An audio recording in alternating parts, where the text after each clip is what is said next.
Hello, and thank you for joining us for our first of a series of webinars. We'll be presenting to help businesses learn about the new Fresco program. My name is Layla Lee, and I'm the Director of Small Business and Policy with the Mayor's Office of Business and Economic Development. Today's webinar will focus on alfresco outdoor dining in the public right-of-way, which includes sidewalks, streets, parking spaces, and lanes.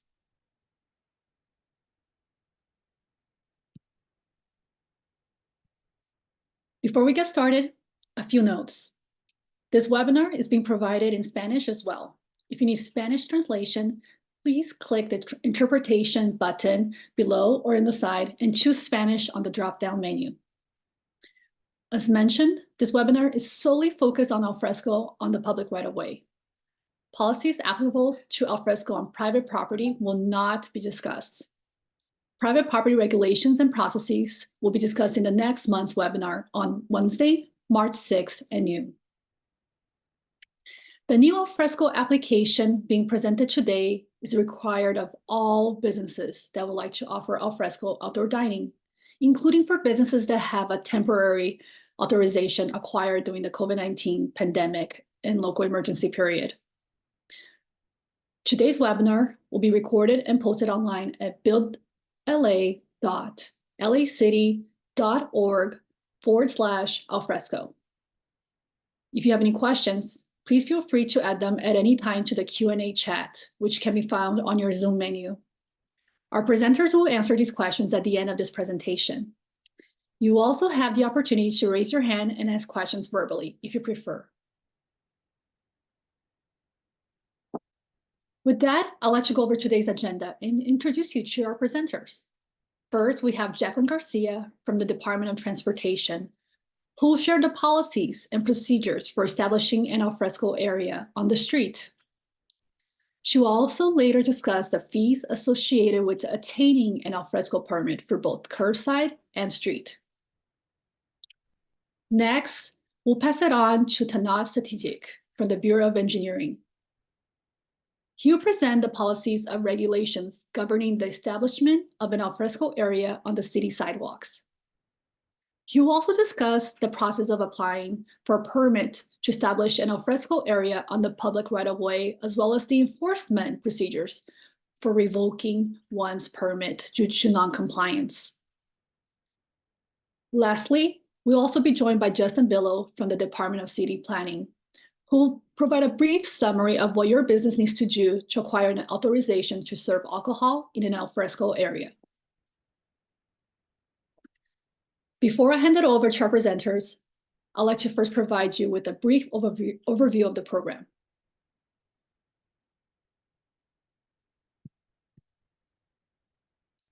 As you may recall, the city declared COVID-19 emergency order in March 2020.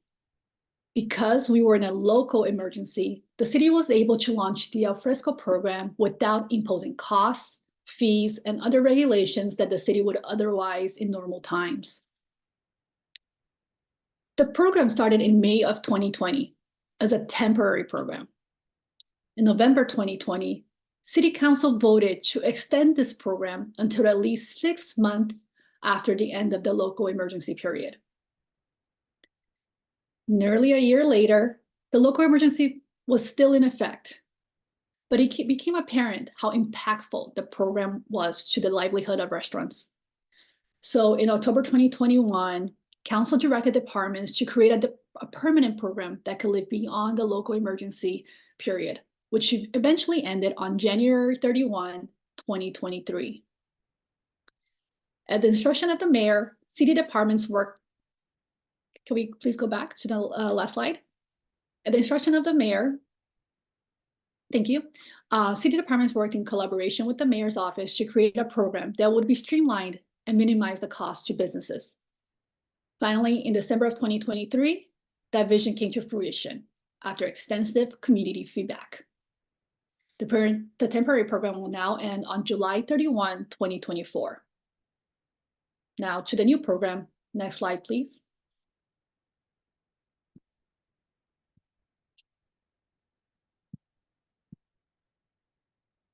What does this mean to businesses with a temporary authorization? The opportunity to apply for a temporary alfresco authorization closed on September 30, 2023. Any business right now with an existing temporary authorization had their authorization extended from December 31, 2023 to July 31, 2024. Businesses are now able to apply for permanent alfresco applications as the application portal opened on February 1st, 2024. Businesses with temporary authorizations have 6 months from February to July to apply, make adjustments to their alfresco area, and pass inspections by the city. We cannot emphasize enough how important it is to apply early, as the time it will take for plan checks and inspection may impact the business's ability to operate once the temporary authorization becomes invalid. The type of permit needed for permanent alfresco varies by where your outdoor dining is located. Outdoor dining that is located on the street or sidewalk requires a revocable permit from the Bureau of Engineering. Alfresco on street will also require clearance from the Department of Transportation. All alfresco in the public right-of-way will be enforced by the Bureau of Street Services. Outdoor dining areas located on private property will need a building permit from the Department of Building and Safety, regardless if a structure is proposed or not. That means construction, non-construction, you must get a permit, a building permit. These permits are administered and enforced by the Department of Building and Safety. And as noted before, the private property will be covered on next month's webinar.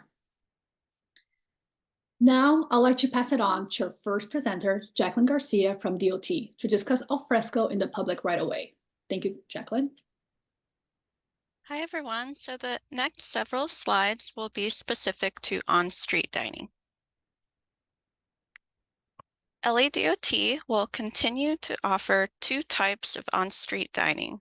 One is curbside dining, which is for a single business where we typically provide 2 parking spaces. You must be on a speed limit at or below 30 miles per hour. We will also provide another option called parking lane dining, which is ideal for multiple restaurants on a block applying together. And we allow them on speed limits of 35 miles per hour. If you have a speed limit of 40 miles per hour or more, you will not qualify for any type of on-street dining, and we would encourage you to explore other outdoor dining options with the city. So if you have an existing on-street dining area that you want to transition, you can continue to use the barriers and umbrellas that LADOT provided you, but you will be taking responsibility for them moving forward, including replacing them if needed.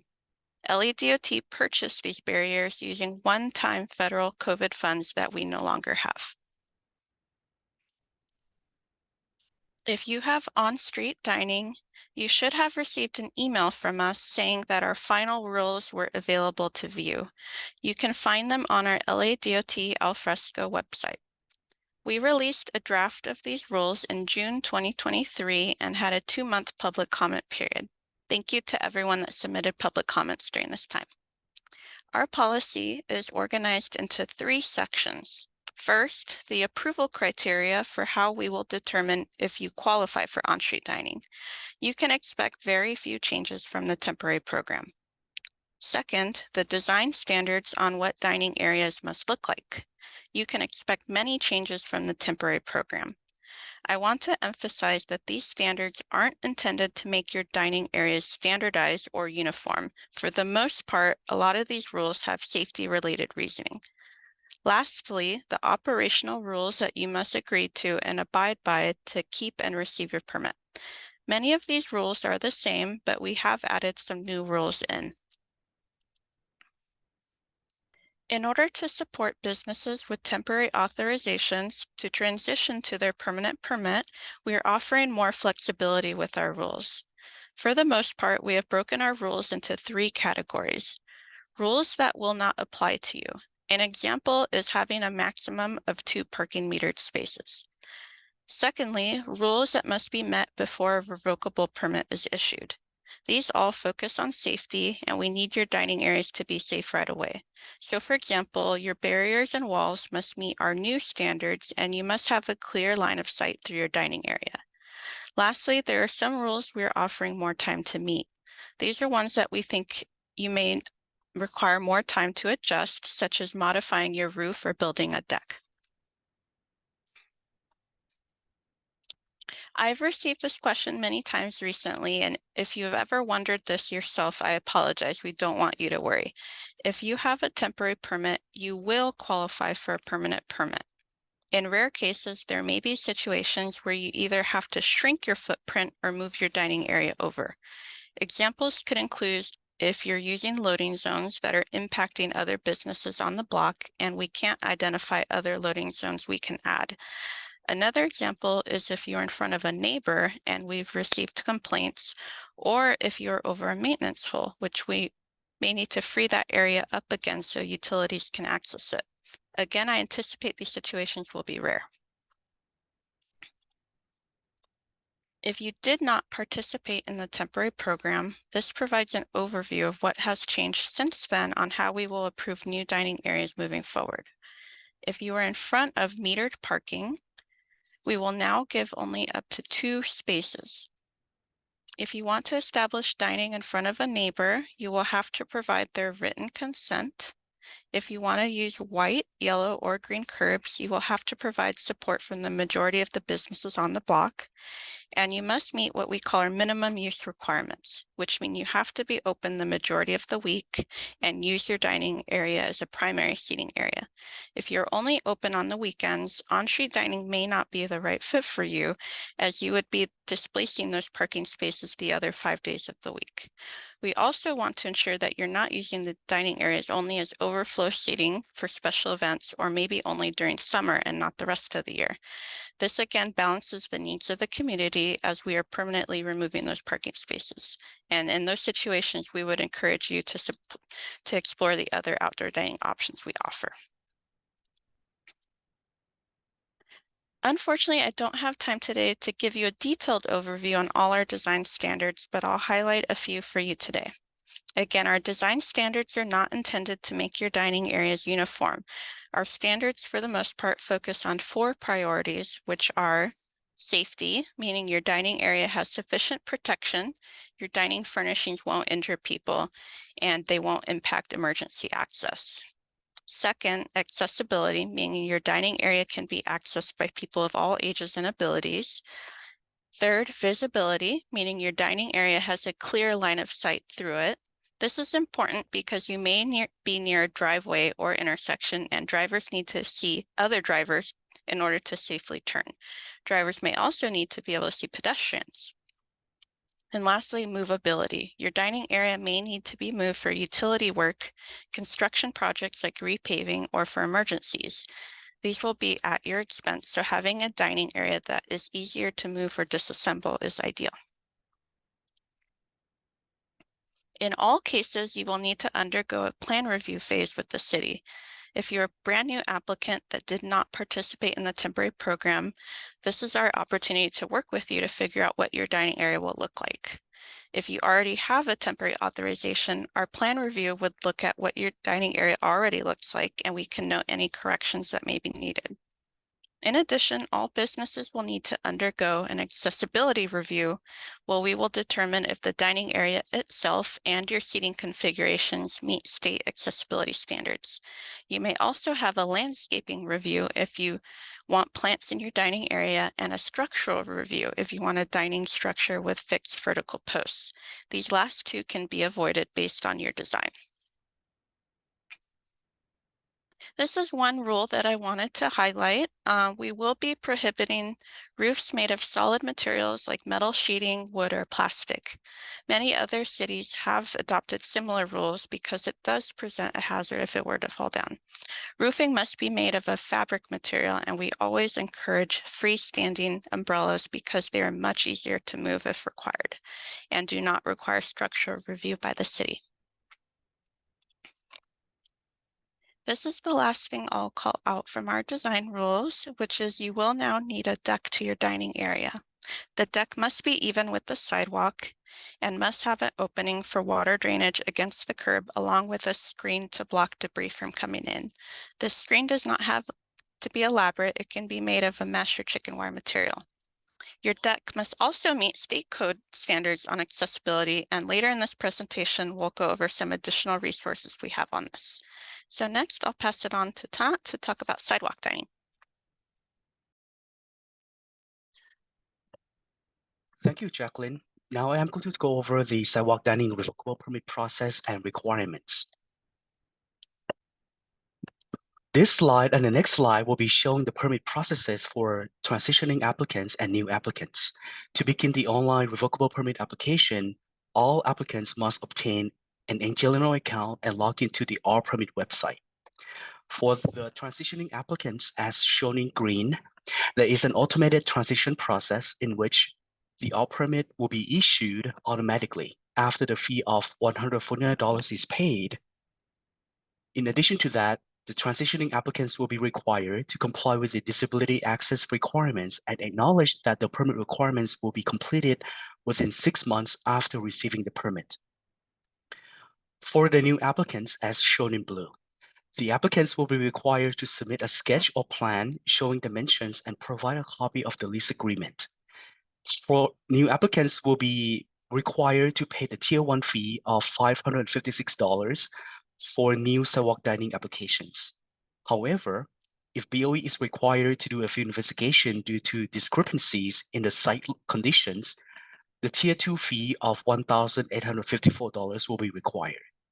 Lastly, for cases where the Board of Public Works approval is required to deviate from the sidewalk dining policy, or there is a request to appeal the BOE's decision to the board, the Tier 3 fee or actual cost will be required.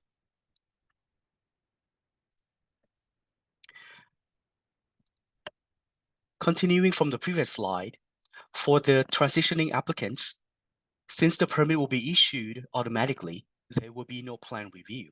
However, the applicants are required to comply with the Fresco rules and disability access requirements. The applicants will be required to complete 3 permit requirements within 6 months after receiving the permit. The 3 requirements include: 1, provide proof of liability insurance with a minimum of $1 million of general liability limit. 2, pay the sewer facility charge. 3, sign and notarize the waiver of damages form. If the requirements are not met within 6 months after receiving the permit can be revoked. For the new applicants, BOE will perform a technical review of the proposed encroachments to verify that the designs are safe and suitable for the public right-of-way. The disability access requirements will be part of the review. For BOE, after BOE accepts the design, the applicants will be required to complete all permit requirements similar to the transitioning applicants. After the permit requirements are completed, the revocable permit will be issued. In addition to that, if there is construction or installation in the public right-of-way, including railing installation, an A permit will be required. This is a list of typical allowable encroachments. Please be advised that under the temporary alfresco authorization, only tables, chairs, umbrellas, shade structures, and heaters are allowed. Therefore, for those that are transitioning, there should be no planters and railings. However, for those that have already installed planters or railings and want to keep them, this will require permit modification, a plan review, and additional permit fees. For the new applicants, all encroachments, including planters and railings, will need to be shown on the plan. These encroachments shall not impede bus stops and loading zones. All encroachments are required to follow our standard placement requirements for sidewalk dining, which include: 1, a 5-foot wide pedestrian access route shall be maintained and clear of any obstructions. However, the pedestrian access route can be 4 feet if fixed railings are installed. 2, no encroachments shall be within 6 feet of a public transportation purpose or loading zone. 3, no encroachments shall be within 5 feet from the edge of driveway and ADA ramps. 4, no encroachments shall be within 2 feet from the back of curve face. 5. No encroachments shall be within the visibility triangle, which is an area 45 feet from the street corner. For the next 7 slides, we'll be guiding you through the application process. To begin the online all-permit application, the applicants must create an engineering account and log into the all-permit website. The applicants can also go to the website at engpermits.lacity.org and click on the online service available link as shown on the screen. Next, please click on the Apply for a New Permit link located on the top of the screen. After that, the applicants will be presented with the pre-screening questions. For new applicants, please select option 1.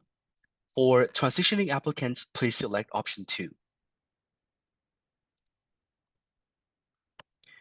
Both transitioning and new applicants can choose to apply for on-street dining only, sidewalk dining only, or both sidewalk and on-street dining under a single application. For those who are transitioning, a list of restaurants will be generated automatically using the same email address that was used in the temporary program. With this, the transitioning applicants will be able to choose a restaurant that they would like to transition.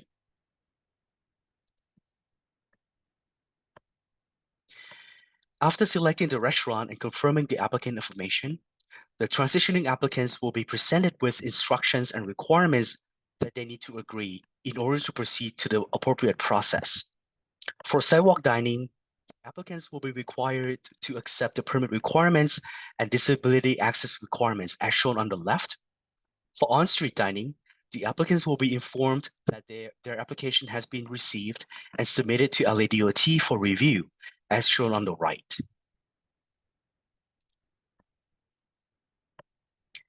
For new applicants, they are required to provide information and require documents under each link as shown on the screen.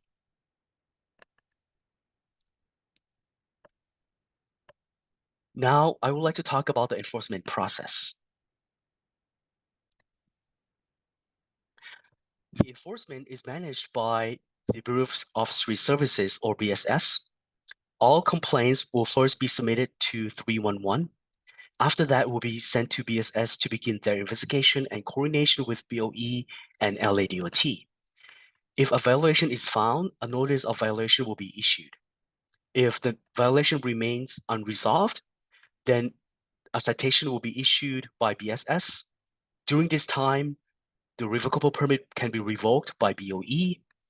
If the violation remains unresolved, BSS can proceed with the criminal filing process. Now I will pass this to Justin from City Planning to talk about alcohol authorization process.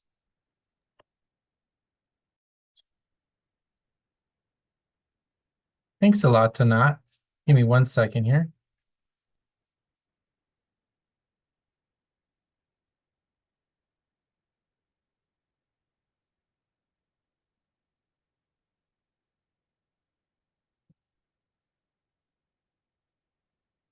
Okay. Hi, everybody. My name is Justin Bilo. I'm from the Department of City Planning, Senior City Planner over the department's Entitlement Review section, which oversees our Beverage and Entertainment Streamlining Unit. So the Department of City Planning's Beverage and Entertainment Streamlining Unit is pleased to present and administer the streamlined al fresco alcohol authorization process from start to finish. So in order to serve alcohol in an outdoor dining area, whether on private property or within the public right-of-way, certain standards apply. All alcohol must be delivered to and served at tables by employees. All patrons must be seated, and only bars not using a point of sale are permitted. In order to be eligible for al fresco alcohol authorization, a restaurant must have an existing city approval for alcohol service. That can include a conditional use permit, a restaurant beverage program authorization, or legal non-conforming status. In addition, they'll need a valid license from the California Department of Alcoholic Beverage Control. Alcohol authorizations may be voided upon enforcement actions, citations, fines, or revocations.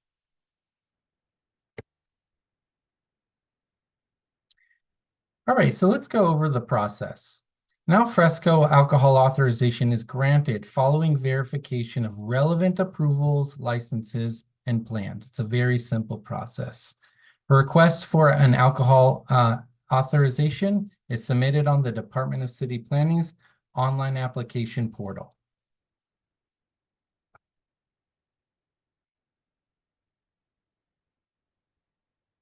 All right. So to initiate a request, applicants will need to submit certain information, an ABC license number, a site plan showing the location of outdoor dining areas, seating and point of sale, and a separate primary alcohol authorization from the city. Operations with a valid temporary use authorization from the Department of City Planning may submit evidence of the authorization to qualify for a fee waiver and deemed approved status. Projects that also require a permit from the Department of Building and Safety for an on-site outdoor dining area may submit the relevant DBA permit clearance summary worksheet for clearance to accompany the alfresco authorization.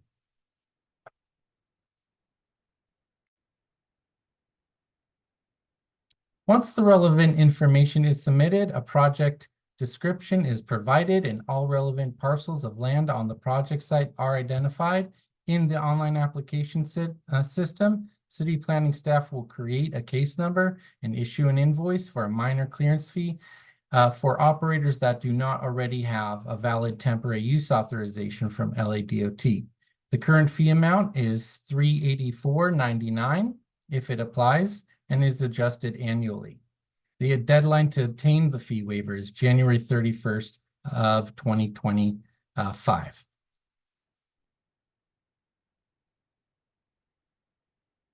So once the case is created and the applicable fee is paid, city planning staff will begin a simple formal verification prior to authorization. The plan shall identify the location of outdoor dining areas, seating, and point of sale. A primary alcohol authorization shall be applicable and valid with the relevant conditions met, and an ABC license shall be applicable and valid.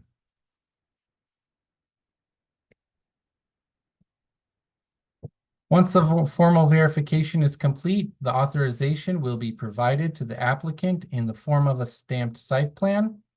Any required clearance from DBS for private property outdoor dining areas concurrent with the request will also be issued, and any required notices to the Alcoholic Beverage Control Department will also be issued. The department is preparing an authorization form that will also be provided to the applicant with instructions and a screening checklist. Additional information on alcohol authorizations is available on the Department of City Planning's website on our alcohol sales page. And with that, I'll hand it back over to Tanat.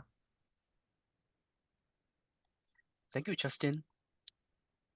Now I would like to discuss the disability access requirements.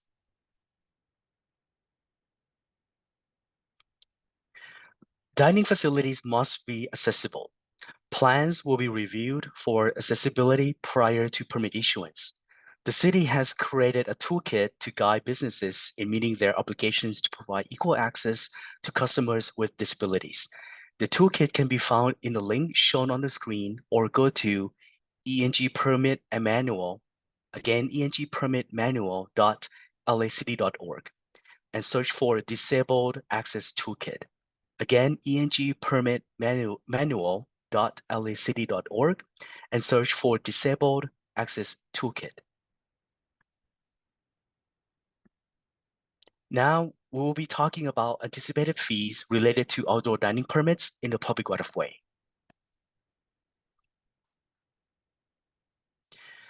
For sidewalk dining, as briefly explained on the previous slides, since there are no planters and railings in the permanent program, the transitioning applicants will only need to pay the special engineering fee of $149 and the sewer facility charge per seat.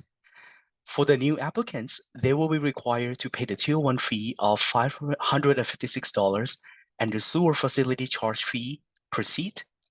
In addition to that, for installation or construction in a public right-of-way, the applicants will be required to pay the structural review fee and an A permit fee in order to obtain an A permit to do construction and have inspection be performed by the Bureau of Construct Administration. I will go ahead and pass this on to Jacqueline Garcia from LADOT to talk about the on-street dining fees.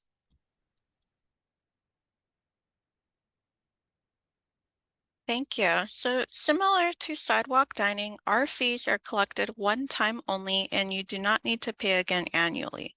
Our fees vary based on if you have an existing temporary authorization or if you are brand new to the LA Fresco program. Existing businesses will see about a $700 savings. This is primarily because there's less time needed for us to review your application because we already know you qualify. The first three columns are required fees that apply to everyone. The last two columns may apply to you depending on the circumstances, which I will describe in the next slide.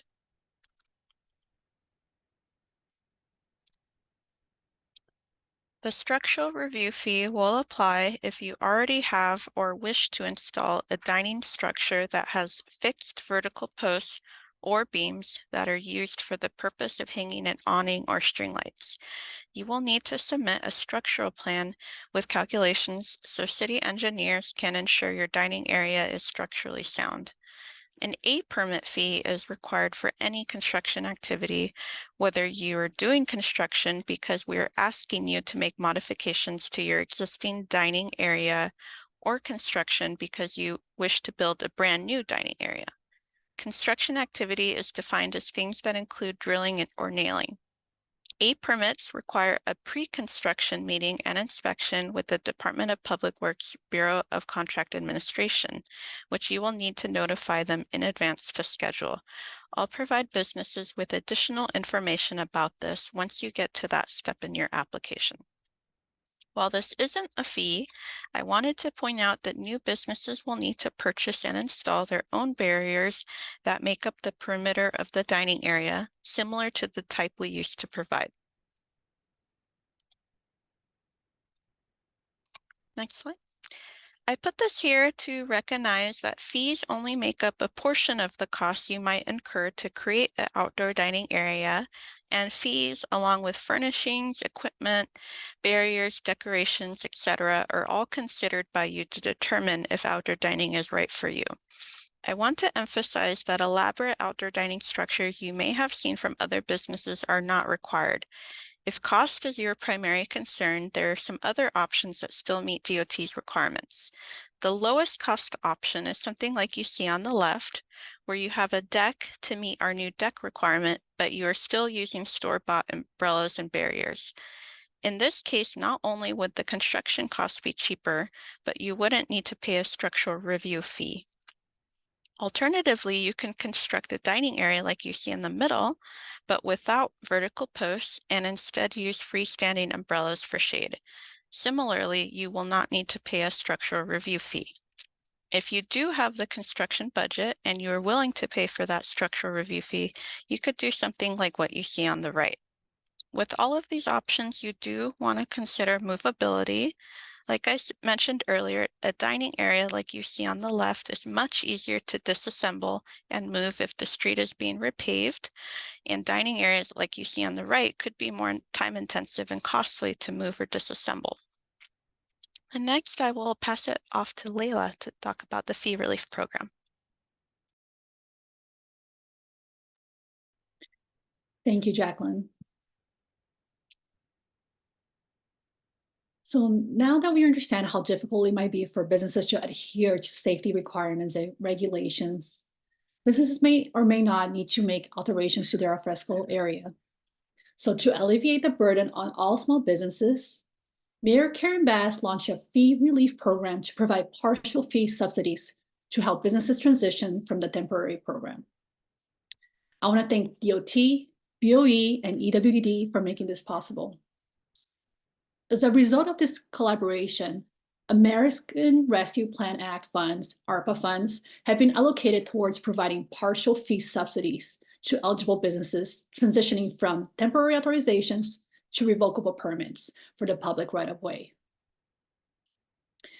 Businesses can expect to receive subsidies between $975 to $3,000, which will be deducted from their invoice.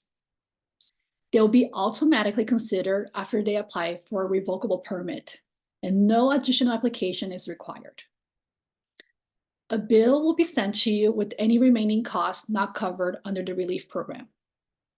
Funding is limited and is not guaranteed, so we urge all to apply early while funding is still available.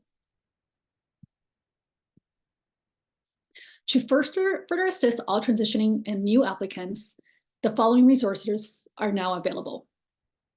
An online alfresco guide can be found at buildla.lacity.org/alfresco. It details requirements, costs, and answers to most frequently asked questions. This site is the city's main hub for all alfresco related information. And all the websites shared today can be found through this hub. An LA Alfresco Disabled Access Toolkit is also now available for businesses to learn how to provide equal access to customers with disabilities in the public right-of-way. Also, the alfresco dining revocable permit procedure and requirements for both sidewalk and on-street can be found through these links listed.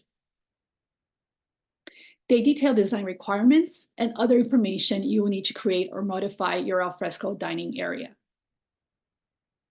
If you need help applying, please contact one of the city's 10 business source centers. Business consultants can provide business assistance at no cost.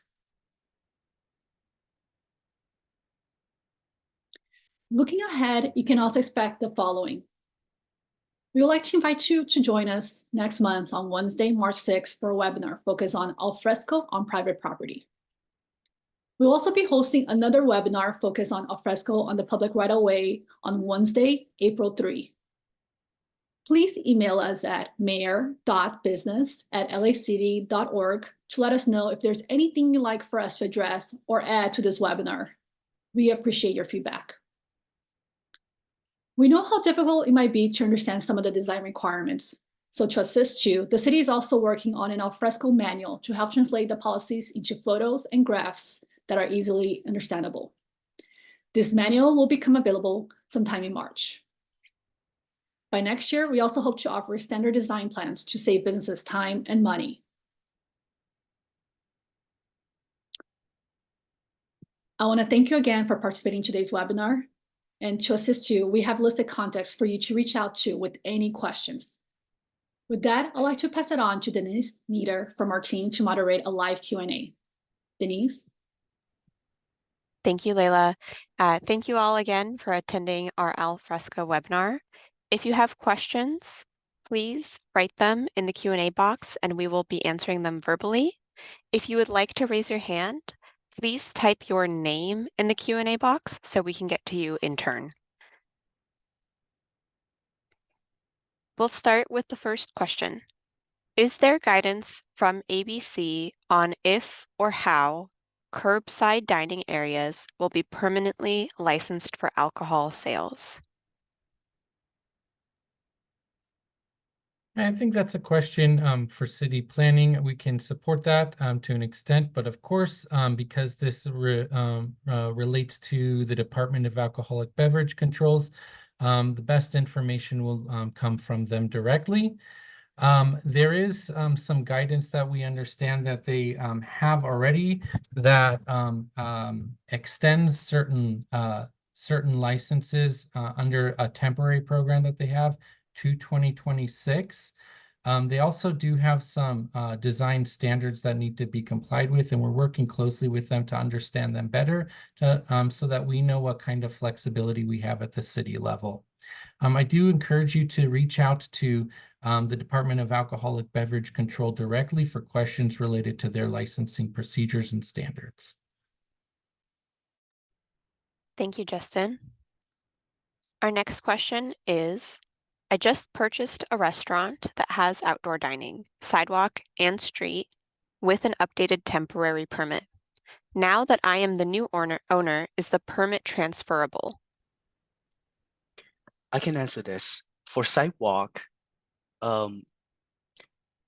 typically we would want to see the existing permit, and we want to review to see if there are any changes on the layout of the sidewalk dining.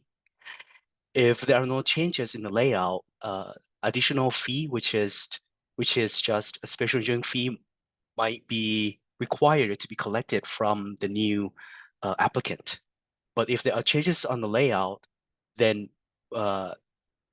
this may trigger the full tier 1 or the $556 fee for the new applicant, and the new applicant for both cases will need to sign the new waiver of damages and the insurance form.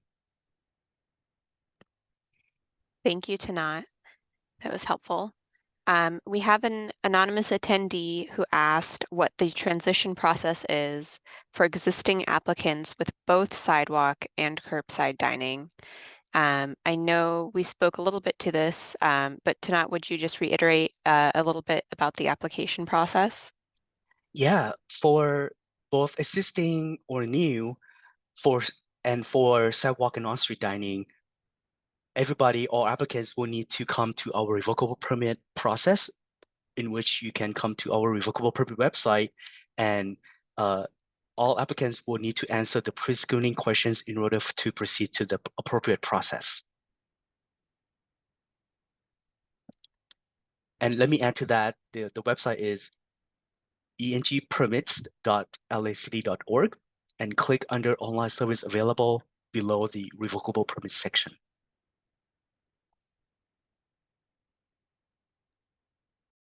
Thank you. We have a question from David. It's a two-part question regarding transferring. The owner of the property has a vacant restaurant space, and the owner wants to get alfresco dining permits ahead of time to make it easier to attract new tenants. Once the restaurant is rented to a new tenant, the owner does not want the liability and wants to transfer the license to the new tenant. What would be the transfer fee?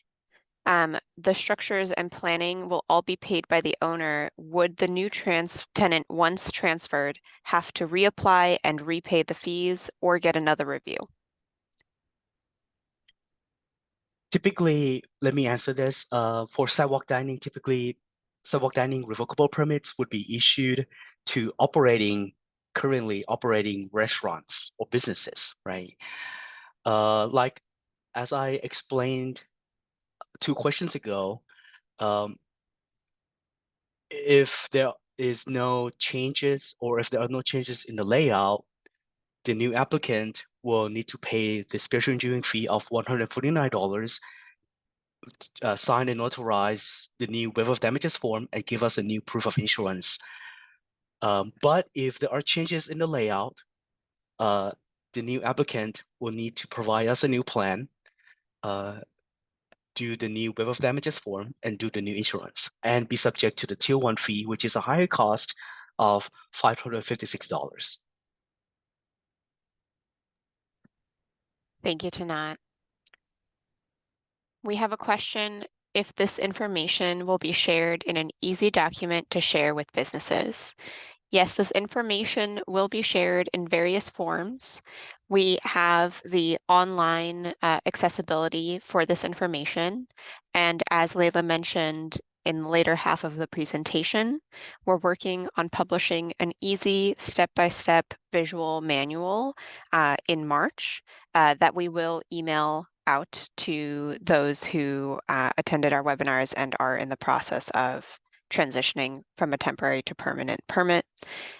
If you have more specific questions about information that we can share, please email us at mayor.business@lacity.org, and we can directly provide you with the correct documentation.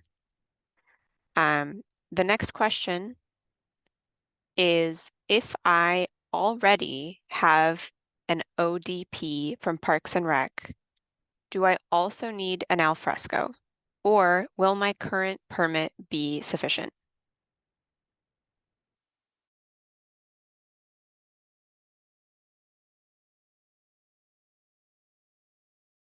It seems we will have to get back to you on that. I'm sorry, the question was asked anonymously. Would you please email mayor.business@lacity.org and we will work internally to provide you an answer. The next question comes from Mike. If you have a violation that you are working to clear and you currently have a temporary alfresco license, can you still apply and be approved for the permanent alfresco license?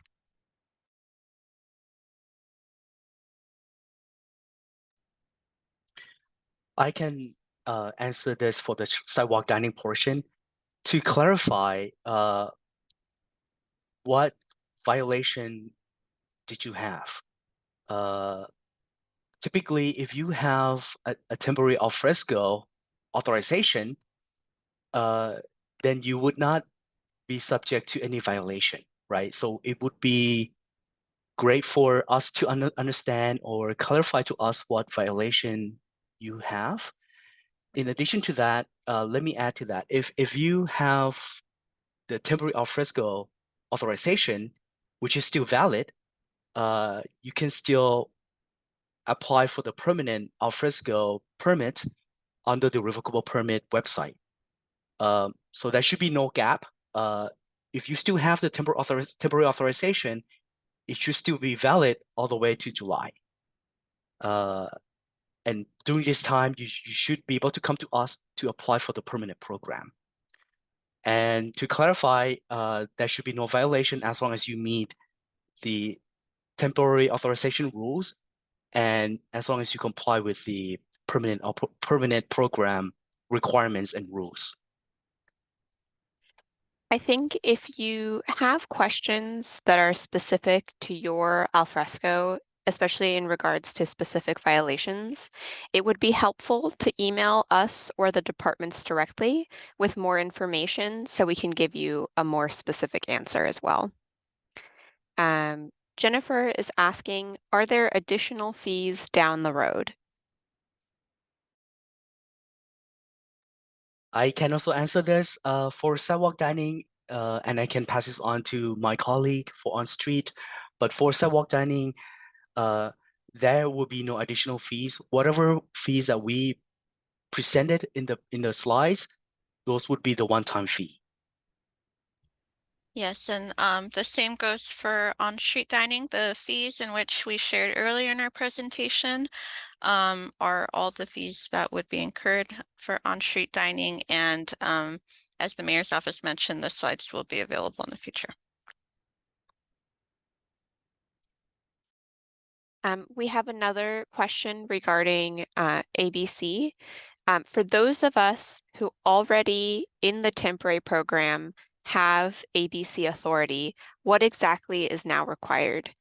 This question is asked by Trisha. Trisha, the planning department did give some step-by-step slides we will be sharing after this webinar.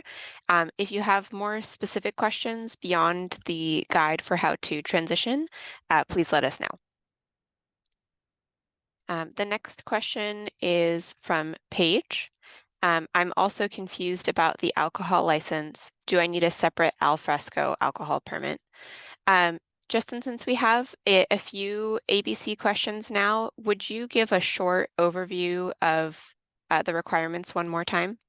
Yeah, sure. And just to be clear, in order to serve alcohol anywhere, you need two things. You need a local city authorization and you need an alcohol license from the California Department of Alcoholic Beverage Control. Both of them are required. There's different procedures involved in them and different standards that are applied by each agency. The procedures we discussed in this presentation relate to the local authorization process. There is the separate ABC process, and you may want to reach out to ABC directly and separately if you have questions for them about licensing. What we're talking about here is the local alcohol authorization process. It's a very simple process, and it basically requires that you have an existing alcohol authorization, either through conditional use permit, through our restaurant beverage program, or existing legal non-conforming status. If you have one of those three already, you may amend that local authorization through an alfresco alcohol authorization process, which is a simple, straightforward clearance without requiring additional city review beyond the alfresco alcohol authorization. So I hope that clarifies some aspects of this. If your questions are about licensing, however, we encourage you to reach out to the Department of Alcoholic Beverage Controls. Thank you, Justin. We have a question from Eddie. You are giving businesses 6 months to apply. What happens if an application isn't completed in 6 months? What are the penalties? And a follow-up question, if an application is submitted before the July 31st deadline for the existing temporary permit holders, how long do they have to obtain a permanent permit? Is it the same for applicants in coastal areas? So I think this is probably also an alcohol-related question. So you have 6 months from the time that your temporary permit expires on July 31st, 2024 to obtain the deemed approved status for alcohol. What that basically provides you is a fee waiver. You don't have to pay the clearance fee in order to obtain it. If for whatever reason you can't obtain your alfresco alcohol authorization by January 31st, 2025, you may still apply after that, and the same process applies. The only difference is that there's a minor clearance fee that's involved. In terms of the coastal, I think we're going to have a separate, and I'll maybe take the mayor's office's lead on this, but I think there's going to be a separate webinar on coastal later in the year. Correct, on June 5th. Just a quick clarification. I think Eddie's question is more regarding the this permit application for DOT for the public revocable permit. Yes, you do have 6 months right now from February to the end of June to apply. And the reason why we're asking everybody to apply early is just because if you do not have the license after inspection and everything else, you don't get your permit. That means that you cannot operate beginning August 1st. This is why it's so important that you get your application in as soon as possible. And I think that this follow-up question is the same, but maybe Eddie, let us know if it's not.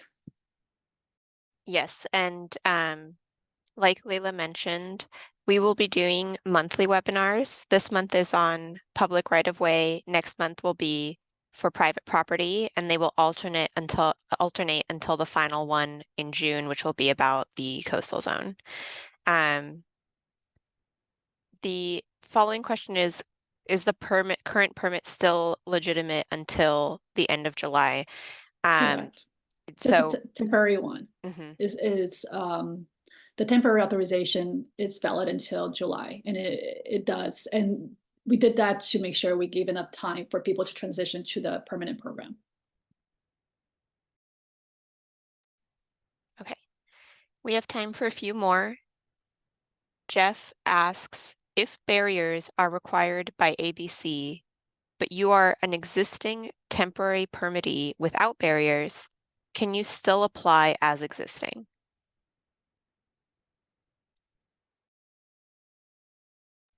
I think that would be a question for Justin. I think maybe this is a DOT question. Yeah, I'm not entirely sure if the barriers that are being mentioned are about the barriers that make up the perimeter of the outdoor dining area on the street, or if this is regarding railings that are required to be surrounded by dining areas that serve alcohol. So maybe if we could get additional clarification on that question. Could the person who asked that question please clarify in the chat, and we will return to you shortly. The next question is, does the sidewalk dining area fall within the $1 million plus policy we already have for our restaurant? Does the sidewalk dining area require its own $1 million policy? Do we have someone from our team who could answer?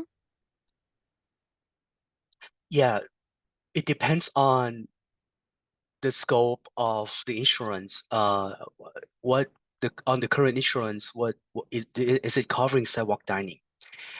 Typically, we would want the insurance document to show the permit reference number and the scope of work or encroachments on the insurance to make sure that the insurance is for or it covers the sidewalk dining facilities.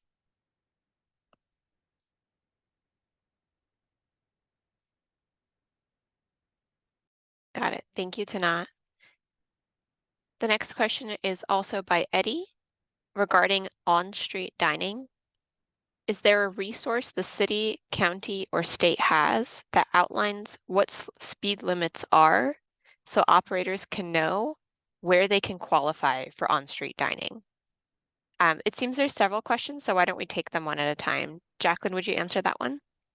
Yeah, and I've had an opportunity to look at all of these, so I might be able to weigh in really quickly, but I'll definitely be able to provide more detailed responses in a follow-up. So speed limits, yes, we are in the process. We want to have a map, a public map where you can see if your street qualifies for on-street dining. So we are working on that.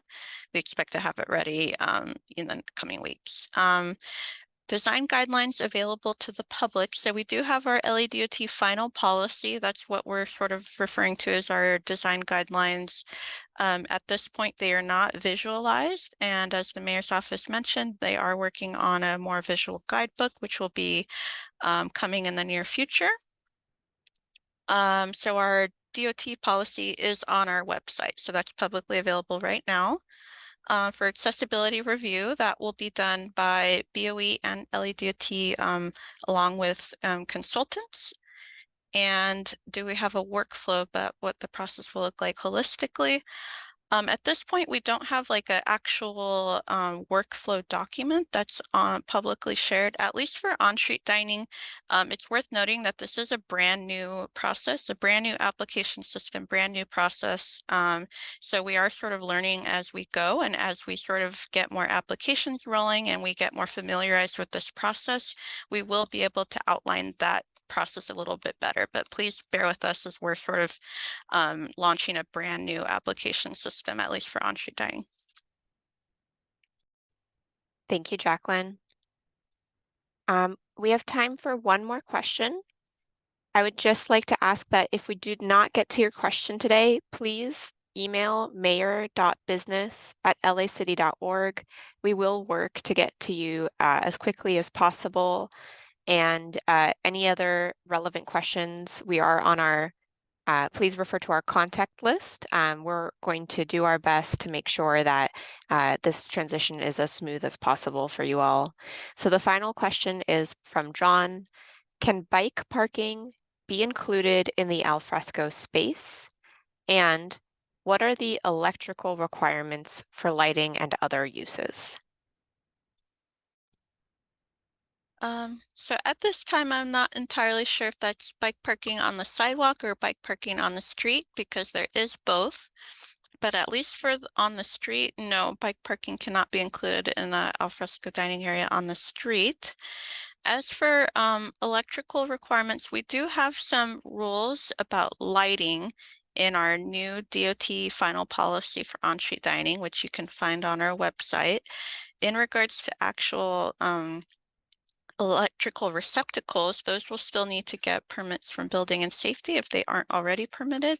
So I won't be able to comment on that process. Okay, thank you, Jacqueline. That will be the end of this webinar. Thank you for attending.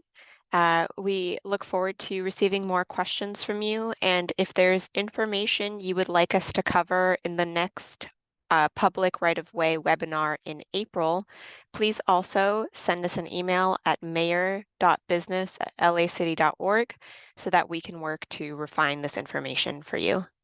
Thank you and have, oh yes, sorry, Layla, Just would one you last like? thing. All the questions and answers will be posted on Build LA www.lacity.org/alfresco for everybody to see. Thank you. Thank you all. Take care.